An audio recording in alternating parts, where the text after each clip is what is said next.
Hey everybody, it is Bob Saget's here for you. This is a really interesting episode, someone that I have always admired and looked up to. He's 91 years old. It's Ed Asner. I love Ed Asner. I always have. The man is a straight shooter. He tells you what he thinks, and it has always been in the parts he's played. When I say Ed Asner, you think of the Mary Tyler Moore Show, you think of Lou Grant, you think of 7 years of the Mary Tyler Moore Show, and then 5 years of Lou Grant, a spinoff, a dramatic spinoff. He's got a book. It is called Son of a Junk Man. I recommend it really highly. It really explains a lot. How do you create an Ed Asner? Read Son of a Junk Man. There is only one Ed Asner. One of the most beautiful animated films I've ever seen. Up, CGI miracle. He was the star of Up. And he continues to work at 91. He's got a lot of stuff coming on. If you want to go see him do a thing that he'd done once before, it's pretty special.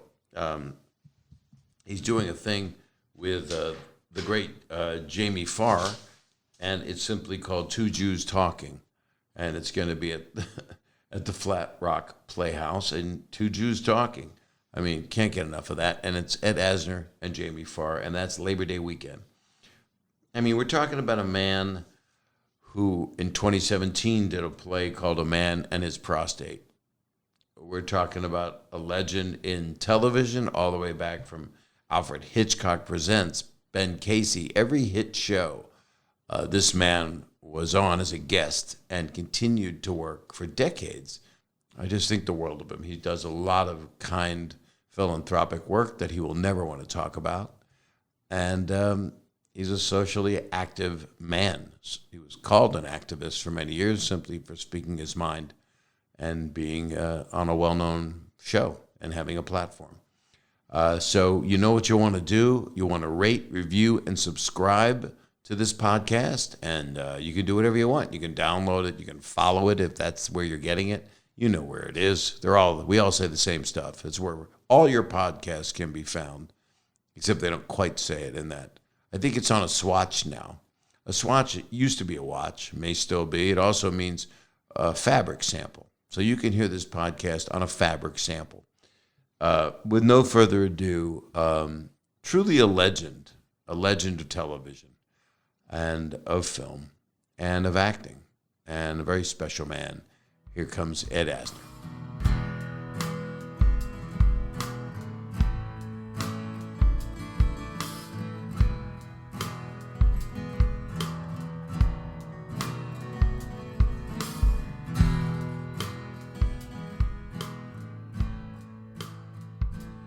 Ed, thank you for doing my podcast. I adore you. Well, praise goes a short way with me. I thought you were going to say you tolerate me. Yeah, well, I stomach you. Now, I worked with you. I was directing a television movie with Harlan Williams, Elizabeth Berkley, and Robert Wagner. And you came in to play the network executive, and we flew you to Vancouver. And you were there just for a day to play the ornery TV executive, and we were so excited you did it. The president of the network. Well, I played it like real life. You did. Yeah. And I asked you as a joke, it was 1:30 in the morning, and you said, Bob, when are we going to get done? And I said, soon, Ed. I apologize. Hit me as hard as you can. Punch me in the mouth. I was joking. And guess what you did? Hit you in the basin? Really hard. And a tooth hit a tooth. But fortunately, I didn't have to use my Screen Actors Guild coverage. And then we shot till 3 in the morning, and I knew what I always knew about you, is that you are literally the consummate pro. You're fucking amazing. Well, I don't remember a thing about that. Yeah, I didn't make it up. I've got the footage. I'm going to send it over in an hour. That's why every time your name is mentioned, I shrivel. I didn't think I had any relationship at all with you. Yeah, well, you also came to my Scleroderma Research Foundation benefit, and more than once. And you are so generous, Ed. I don't care how much of a curmudgeon you try to portray. You got a giant damn heart, sir. Right. I know. It's a disease. Yeah. It's a disease, but it's cheaper than giving money. You did give money also. Oh, I don't want to hear. I'm going to send you a check stub and also the clip of the show. You send the money back, though, would you? So how you doing? You've been traveling. Yeah, I've started to do some traveling. I barely made it to this screening right now because I'm in terrible pain. Why? Well, the parts just aren't effective anymore. The body part. Right. They cause me pain. And back pain, your whole body? No, I need rotator cuff on the right shoulder. It tore my bicep on the left shoulder. And I have a left leg that I curse, despise for the pain it gives me. So the only good functioning limb I have is my right leg and the joint in between. The joint in between the right leg. You're not talking about up all the way between your legs. That's right. Oh, so you're saying that's working well? Yeah. Well, I haven't been able to really test it fully. I'm a bit elderly, you know. Do you want me to send a friend? Do you have one? I have one, and she's a giant fan of yours. Huge. Ooh. Well, I think that would be delightful. This is more than a podcast. I'm a pimping service. Is your friend an elephant? A little smaller. Uh-huh. But she works at the zoo. At the zoo? Yeah. My goodness. Name is Trixie? How did you know that? Oh my God, you know her. Yeah, I know. So, Ed, yesterday I was on a plane coming back from, not yesterday, 2 days ago, coming back from Nashville. Mm-hmm. I go through the TSA, and the gentleman says to me, I have to tell you I have the best job in the world because this morning I met one of my heroes who entertained me my whole life. Ed Asner was on the flight. When was this? 2 days ago. Now were you traveling there doing, because you're always working, Ed, with all the crap at 91 that you go through, you're literally always working. Well, it's not work because Right. I strength Yes. that work. I am a better human being because of it. Mm-hmm. And I'm just trying, where was I coming from? That's what I'm trying to think. Yeah, that's the question. Did you connect in Nashville? That's the thing. Oh, He didn't have that intel, but I can find out from your friend Charles where you were going. Have you been doing speaking engagements? I do some occasion. And is it true that you're going to be doing around Labor Day the play that you did in 2017 with Jamie Farr again? Yes, yeah. It's Two Jews Talking. It's at Flat Rock Playhouse. Jamie and I are Hamish together. Right. Now I have to ask you because You don't have, my first what? you don't have to. Okay, I'd like to. Okay. I made a choice to ask you. You've worked since the very beginning, you were the son of a junk man. There we are. That is a great book. It's a best-selling book, and it's your life from the West Bottoms of Kansas City to the bright lights of Hollywood. And the foreword is by Paul Rudd, because, and here you are, handsome as hell. I would assume that's the picture within the cover of the book. Yeah. And you are a person, I would think, who probably has met everybody that is an actor or lover of actors. Well, until I read the reviews in the New York Times, I realize I don't know a goddamn one of them. So you have, you don't have memory lapses when it comes to Paul Newman, correct? No. Paul and I were tight buddies. And you did you did Fort Apache, but you did a couple others, didn't you? A couple other what? Movies, Yeah, not people. You didn't do other people. Oh, no. They did me. People did you. Were you always a sexual man? I hope so. Do you think that was I was going to call it a handicap, but it's in golf. That's a great thing. Did you get in trouble with yourself just because you were a physical kind of cat? No. I was always years ahead of my age. And it keeps me going now. I can't deliver, but at least it's nice to think about it. I think Trixie might be getting in her car now. Good. So I got to ask you what everybody wants to ask you. Well, the first thing is Paul Newman. Paul Newman, one of my favorite actors of all time, huge movie star. You were always known, and when I was a kid, I would watch and be mesmerized at how spot on, proficient, amazing, real, technical, yet I would think that would draw actors like Paul Newman toward you.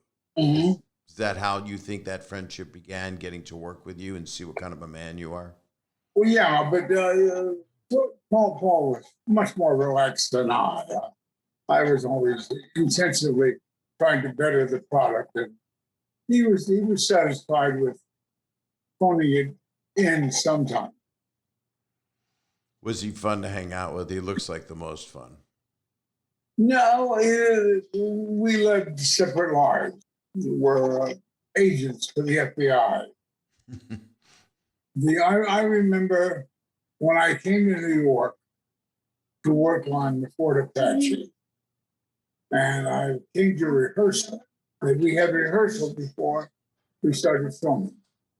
And we met in Midtown for a rehearsal at some rehearsal studio. And there he was, and his hair was shockingly upright. He must have stiffened it. So the blonde hair was a flag waver, and he was wearing a red Mackinaw jacket. He walked from the rehearsal back to the hotel that he was staying in, and I thought, my God, look at him. I mean, he's avoiding the press wherever he goes, but he's attracting about as much attention as he could in that red Mackinaw jacket, right? spiky blonde hair. So I learned a little about promotion from Paul Newman. Right. You also, one of your first things was work-wise was with Elvis Presley, right? Yeah. I did 2 shows with Elvis.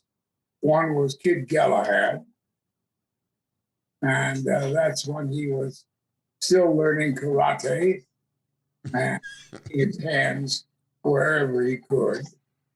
And the second time, he was much more polished. not breaking hands, and I would say seducing as many ladies as he could. And he was a little ethereal by the time I saw him again. And that was in Change of Habit. Right. Starred Mary Tyler Moore, too.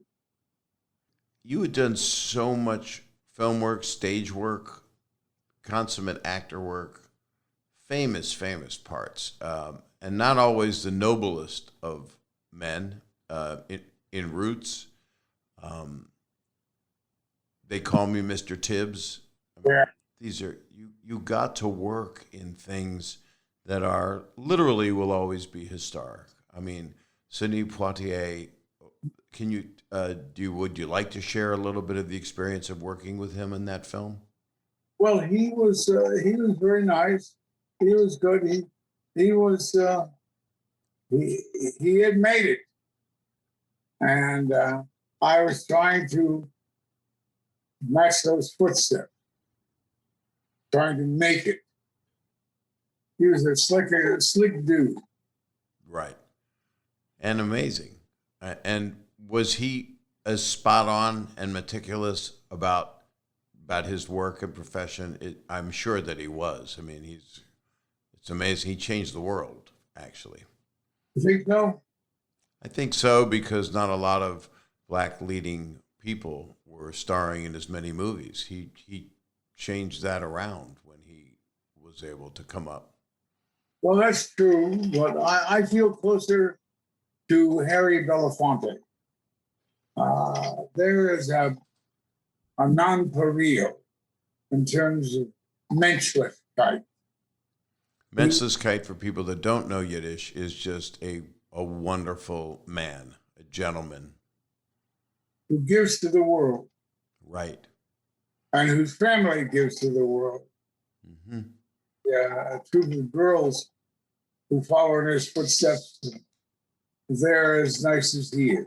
Shari, I know her over the years. She's a sweetheart. I mean, it's I did the silly thing because I already know pretty much a lot of stuff about you, but not personally. But your IMDb is it's a fucking encyclopedia. Yeah, right. It's crazy, man. Is it hundreds of movies and television? I mean, it's hundreds of movies, but certainly with TV and everything. Yeah. Right. And then, where are you at? You've always spoken your mind from the very beginning. You were, and we're not. I don't want to not jump into Mary Tyler Moore yet or Lou Grant, because those are the things that some people because those are the things that are like unbelievably definable, that are pure you. But when I look at it, it's 8 Emmy Awards, 16 nominations, 5 Golden Globe Awards, but I don't think they're being counted for a couple of years as an award. 7 Emmys, isn't it? It says 8. Well, there was a Canadian daytime Emmy I won.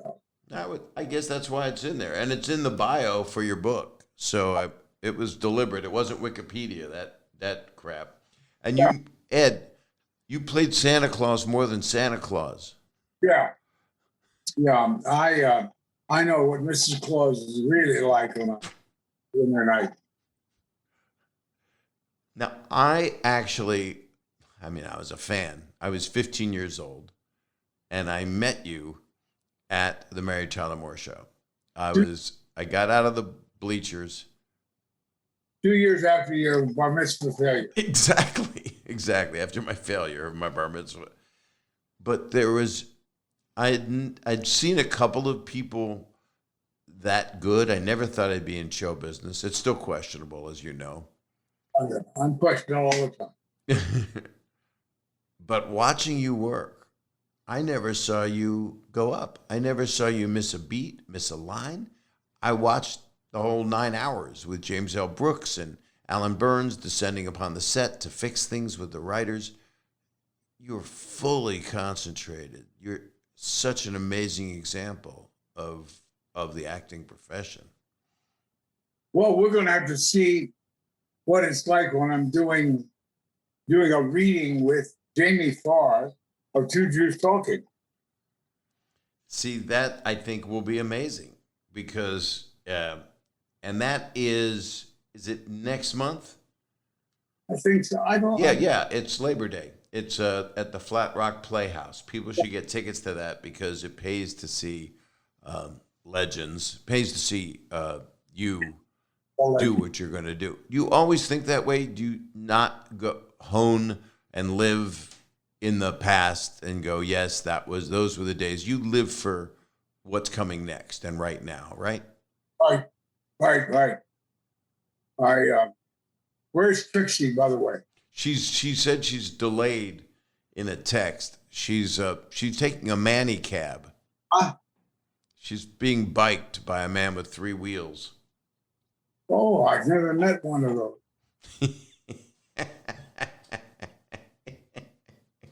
Ed, you and I have a few friends that are around your age that I treasure and that are working and that are smart. And they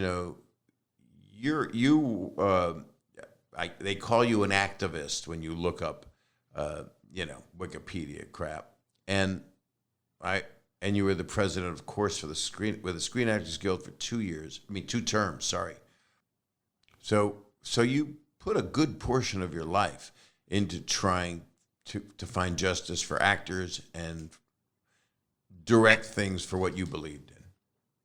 Well, I believe in justice for the world. Yep. I don't do that much. What are you feeling right now?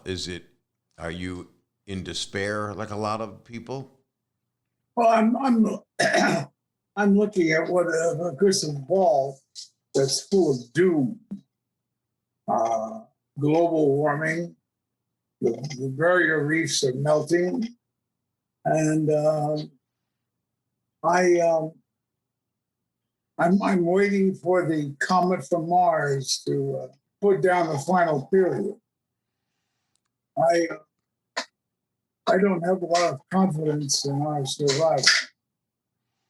So you're feeling pessimistic a bit about the human race and where it's at because it's not acknowledging that. Do you believe the end is nigh, or do you think we can pull out? I try to be positive, thinking we can. Well, you go ahead and you go on. You keep working at being positive. I'm going to watch and laugh. It's because you're pretty certain that in your lifetime, we've gone. In my lifetime, that's next week. But it's my kids. Yeah. Learn about my kids that they won't have the blossoming of a life that I have. I hope that, and I guess pray, I'd say, that doesn't come to pass and that we're able to knock some sense into the world and try to straighten it out. I know how futile that is. I know. What do you do with people that are hopeful? So many of your friends through your life have been very hopeful and positive. I was reading about your relationship with your late friend, and I know you loved him so much, Gavin MacLeod. Yeah.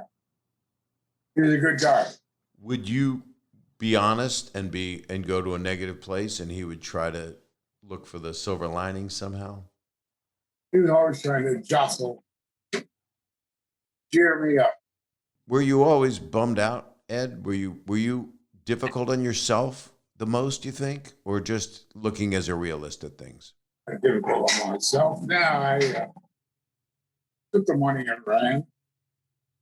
I don't know, but I think we've reached a stage now whereby mankind doesn't know. It's trying to find his ass with both hands. But the flip side of that is the work you've done that has brought more joy to people than many people can ever say in their life that they have done. It's the truth. You've brought so much happiness, and you added so many levels to a character that no one else could have. And I read that Gavin thought that he wasn't right to play Lou Grant, and it sounded like he tried to help uns you along with the producers. He did. He made it easy. And he made it very easy to work with when we made the show. 7 years of lovely familial partnerships with all the wonderful people on that show. Now there's only Betty White and John Amos. Right. And me. It is amazing. And I saw on Twitter you were going, I'm not dead. Wait a week. You ain't going anywhere, Ed. Wait a week, boy. No, you're doing the Flat Rock Playhouse with Jamie Farr on Labor Day. Two Jews talking. You got a lot to, and believe me, I also looked. I looked at Ed. I looked at your IMDb. There are 20 projects in production and in post that you are in. But you know that they lie. They lie. That sounds like Trixie. Well, yeah, that's Rooney. His name is Rooney, and he's a white golden retriever. That's the best dog in the world. That's my favorite dog. Yeah, he's white, and we got him on February 11th. No, 5th, February 5th. So he's only about 3 months old. He's adorable, right? He's your buddy? Yeah. Well, he's a doofus. He blunders through life. He's got the sharpest teeth. I got to throw him his food, because he'd take my hand if I didn't let go of the food. We can't have that happen. You've only got one leg working at this point. Oh, I know it, and he doesn't help matters. I can't lean on him. And then there's a baby Huey. He's the other puppy we got, and he's a bulldog. How old is baby Huey? He came January 11th, I believe. You know what I want to do? I'm going to take a quick break. It'll be so fast you won't even know it. And I have so many questions to ask you about MTM, the lady, and then the show that came after it, which I still can't believe. Well, we'll be right back. Okay, we're back. That's how long my breaks take, because you're a busy man. Well, you got good kidneys. They're amazing. I never passed a stone. Have you ever passed a stone? No. Good. Well, you're doing great then. The only stone I'll pass was in the cemetery. See, that's a good joke.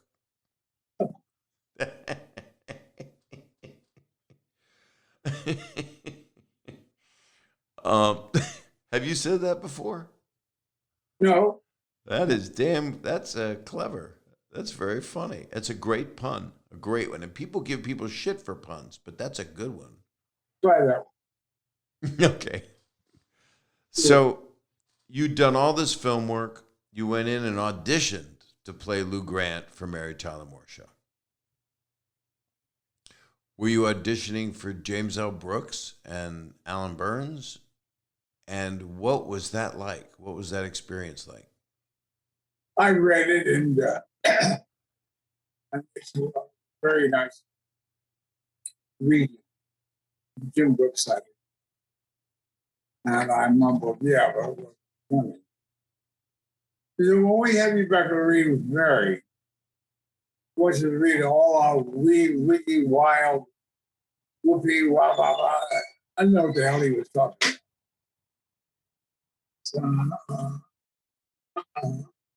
I started to walk out, and I said, oh, well, listen, why don't you try me with that kind of reading now? And if I don't do it, don't have me back. Now, I don't talk like that usually when I'm up for a part. Right. It's a lot of chutzpah. But he said, well, we do have another appointment, which was with Gavin McLeod. Said, but go ahead, try it. So I read it wild, crazy, all out, funny. No. And they laughed their asses off. And they said, read it just like that when we had you back to read with Mary. So I came back a week, 10 days later to read with Mary. Read it.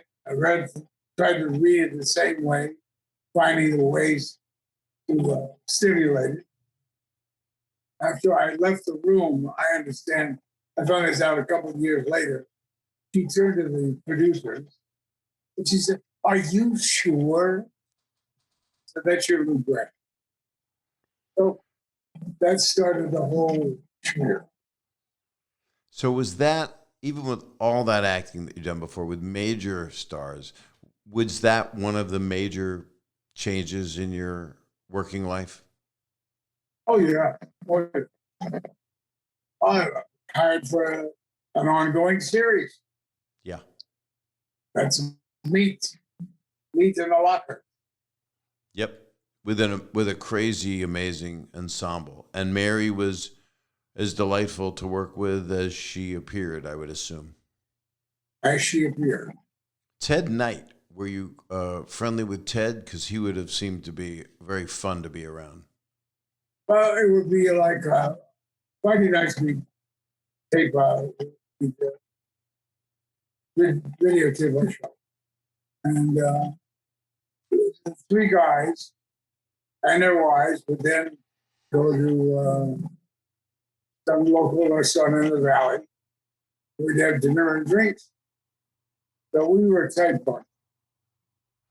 That's fun, man. It's so fun because that was the show. That show was it was the beginnings of, it was like the growth that the Dick Van Dyke Show went to this other level. It was, and it had serious stuff in it. And just you saying, and I know you're not a catchphrase guy, but how much you hated Perky. You know, now, right? It's like, literally, if you're going to say you have a catchphrase, that would be one of them, right? That's good. That's good.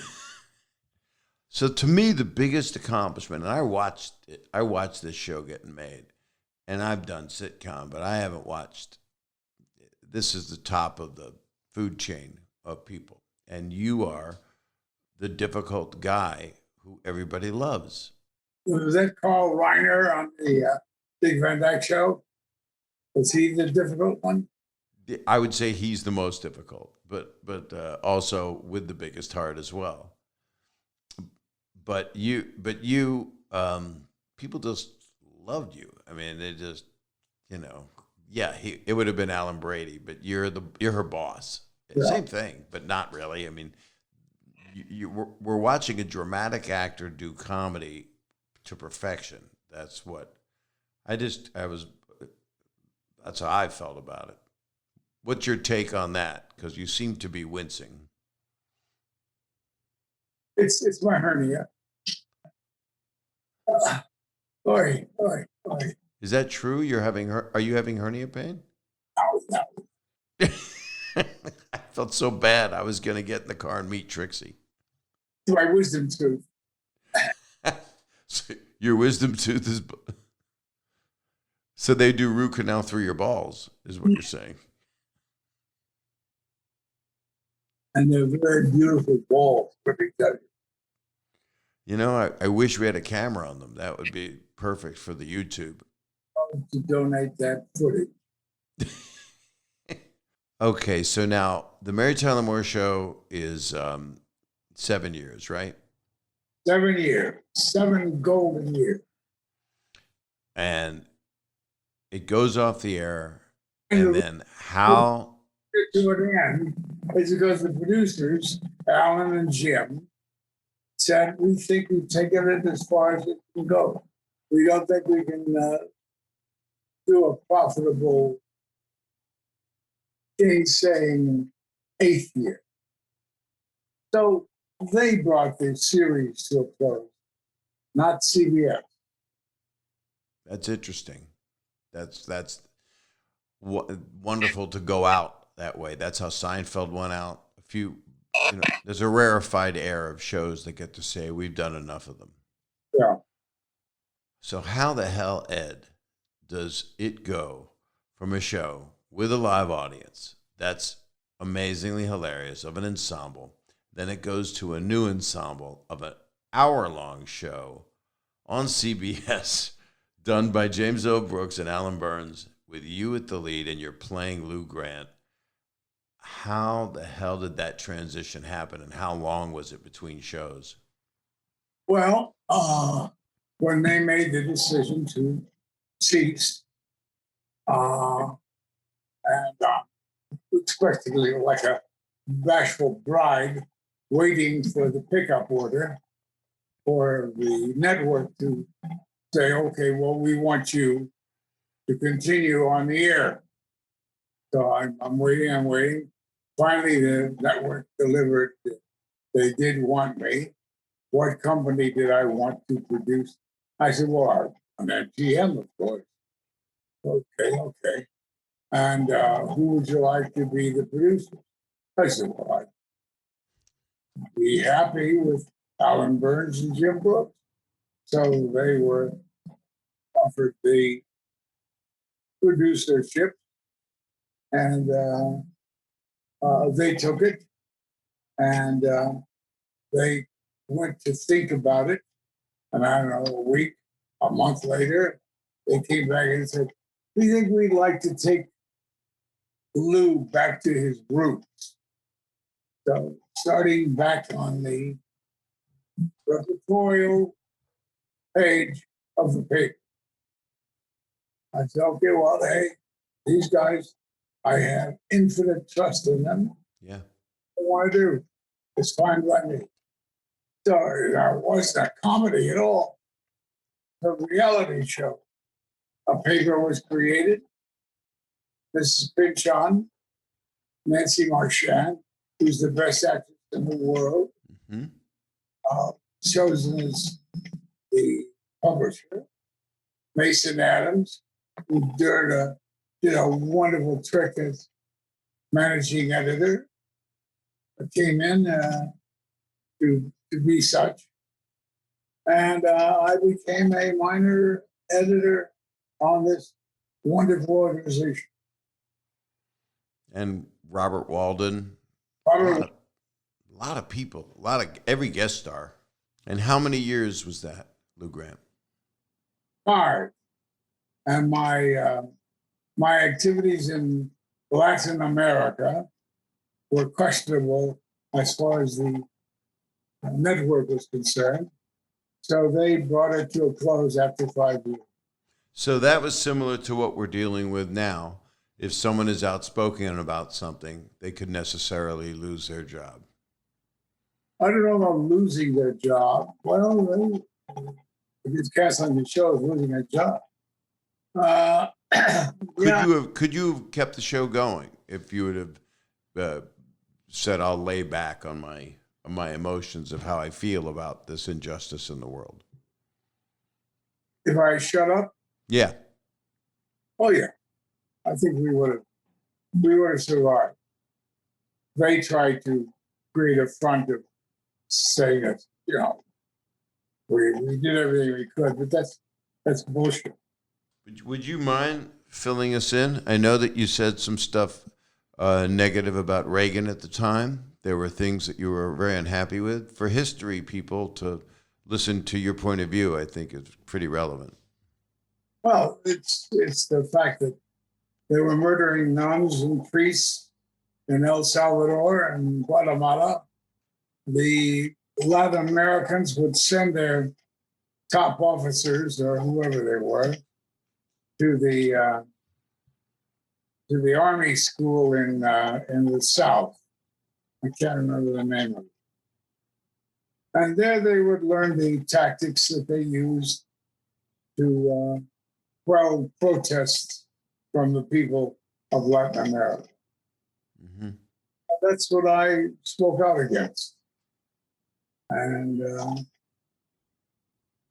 it's not Welcome.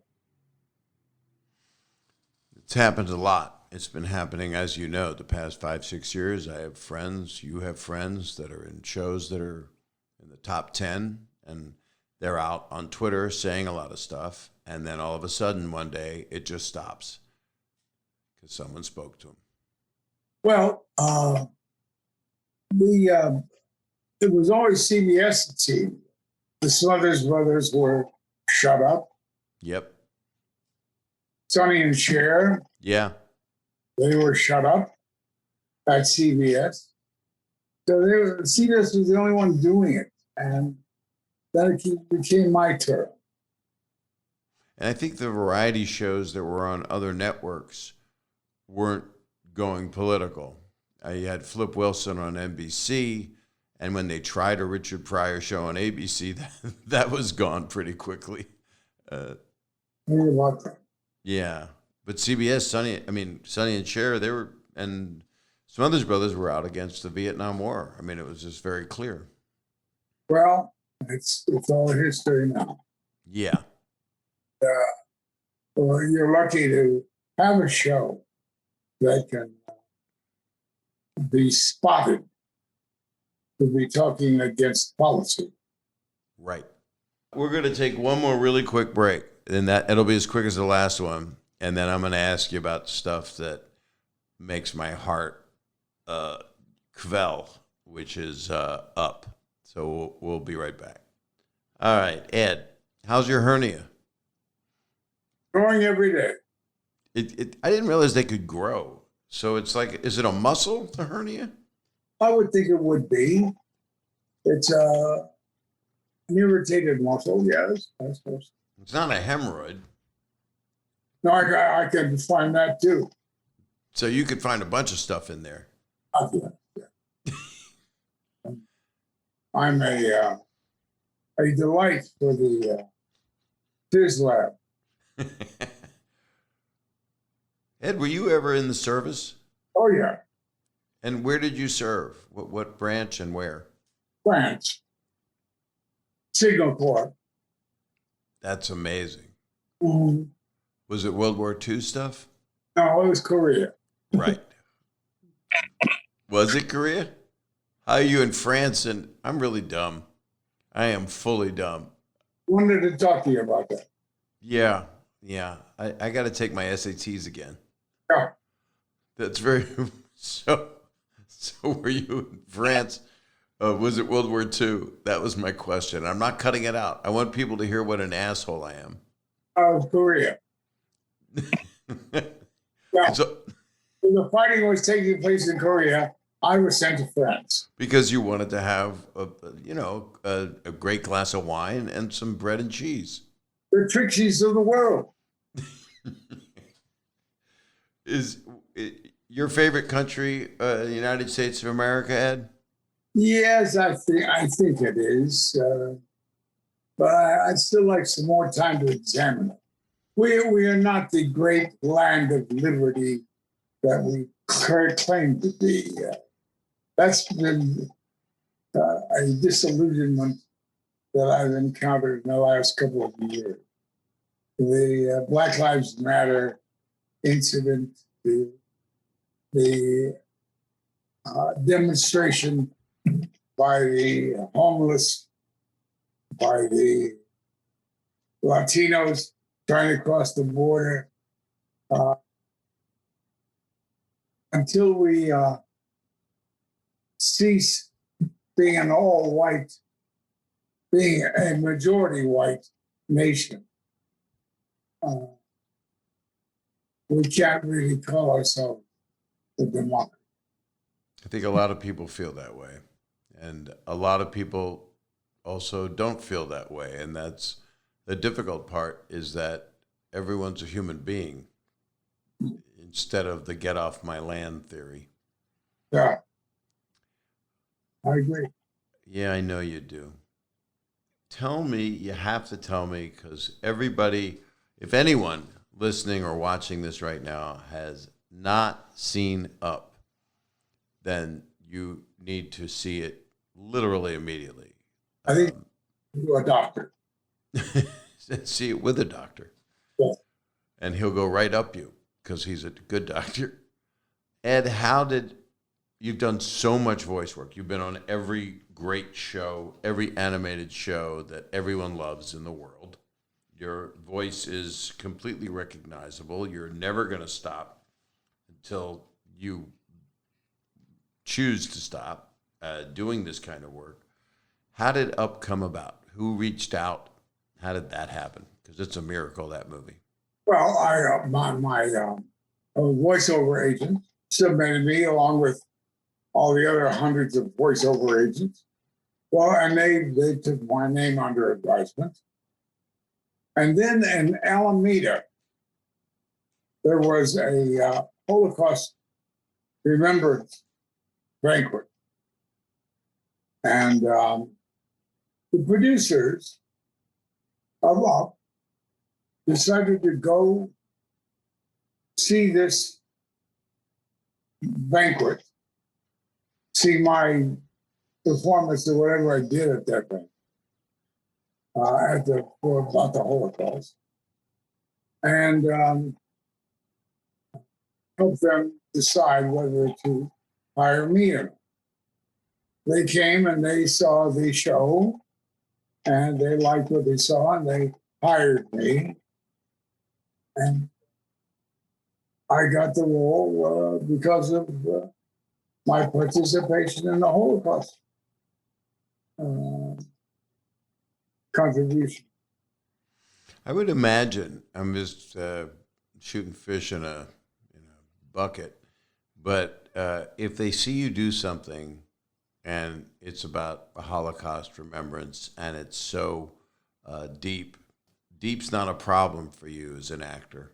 Comedy's not a problem for you as an actor just by looking at your career. But for them to see that, I would think they would, if I were them, I'd go, well, no one else can do this because he'll be able to find moments of pathos, even though he's playing an ornery guy who I don't want to spoiler alert, but he changes. He becomes, it's such a beautiful damn movie. It is. I'm very proud of it. Yeah. And it was like the fourth or fifth recording session. By the way, the kid who played Russell had never done it before. When he came to the audition to accompany his older brother, but they wanted to read him. So line by line, he did Russell. But before the fifth recording session, we were coming back from lunch, and there was a curve in the sound room that I ignored. I tripped over it and came crashing against the corner of the wall, which was steel encased, and split my head open. Oh my God. I'm lying there bleeding, and I know I'm going to need stitches behind my left ear. So St. Joe's was right across the street. So I said, let's go to St. Joe's. Went to St. Joe's, got 4 or 5 staples in my head, and came back and did a full day's work. It was just as good as anything I would have done without the accident. It was a fun ordeal. Well, for you to be able to get your ears stapled and then go back to work just shows the resilience that you had when you fought the Korean War from France. Yes. I was issuing orders the whole time. I'll have another espresso. Yes. Now, Up is that a movie that you feel was like another chapter in your life with the recognition that you got from it? Because it was very special. I find it a very special movie. And as I busily do my picture sending out, I get requests for Elf and for Up. And Elf was, of course, Will Ferrell. Yep. Light. He's the funniest creature. He's the funniest guy since Ted Baxter. He is, and he kind of played Ted Baxter as Anchorman. I mean, Ron Burgundy. I mean, the one line that rings out for me is, I know him.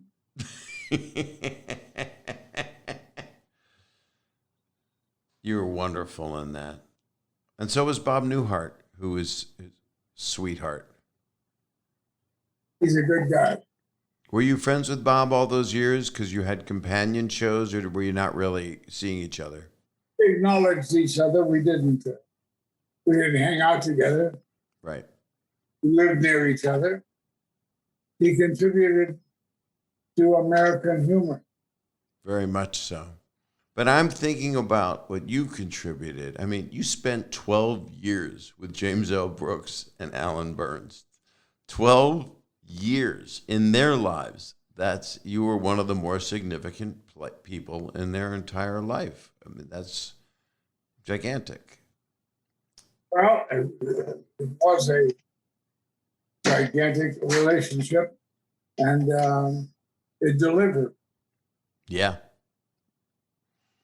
And then with Up, now those movies, a lot of people might not know it, but they take 4 years to make a really great CGI movie.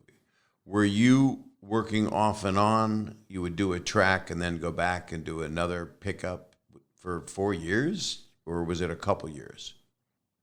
It was within a couple of years at most, or if that. It's probably because you nailed everything. Yeah. Yeah. And well, the one key response I got was one of the producers telling me that the animators were very pleased with all of the selections I was giving them. So that made me happy. Yeah, I've never seen insecurity in anything you've ever done. Do you have any, Ed? Oh, yes. Oh, yes. You should see me nude. May I? What are you doing? What are you doing? As soon as we're done with this, I'm hopping in my car. Okay. All right. Well, you'll have to go through security. I'll go through security. I just want to see your good leg. Oh, well, I can show you that now. Can you hold it up? No. You're just asking a lot. Well, I apologize. In closing, because I know you want to do stuff, what are you going to do now when we're done? What? What are you going to do when we're done here?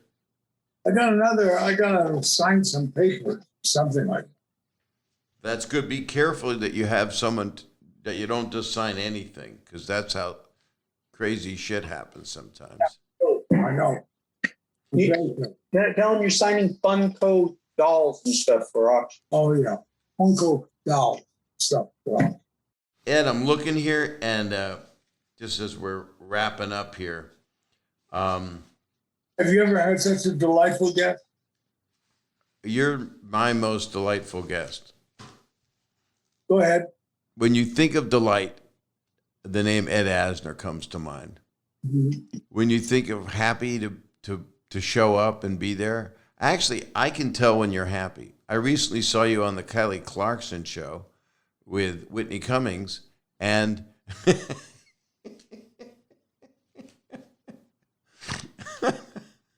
Well, I wish her luck. she's a sweet lady. Yeah. She referred to her guest singer all the time instead of me, though. That's what happened, I think, is a lot of times you'll wind up on a show and then you'll be there with someone else, and then they come to you and you're like, where's my exclusive interview? Yes, there's that question. Well, you don't have it with me, because this is all about you. Oh, I know that. And I just have to say, so anybody that wants to look at Ed Asner's IMDb will go, holy shit, at 91, if I had the list of things, the red lettering means that those have not come out yet. So you've got a TV series, The Premise. You've got Awaken, which is completed. Scarlet, post-production. The Last Saturday Night, post-production. The Gettysburg Address, you did a voiceover, post-production. You've got A Fargo Christmas Story. Are you Santa again? I don't know. I have no idea. Oh, Ed, yeah. you have so much work, you can't keep track of it. Yes, yeah. Bullshit. It doesn't say bullshit here. It says me and McGee and Veil of Justice. Bullshit. EOT, took us off in Tish. That's Yiddish for Ass on the table. ass on the table. Or I've had that. I went to a buffet. It was the worst meal I ever had. booty. Yeah, it was a booty call buffet. That's what they call it. Yep. Well, Ed, I am sending you all good stuff. I am so appreciative that you did this podcast.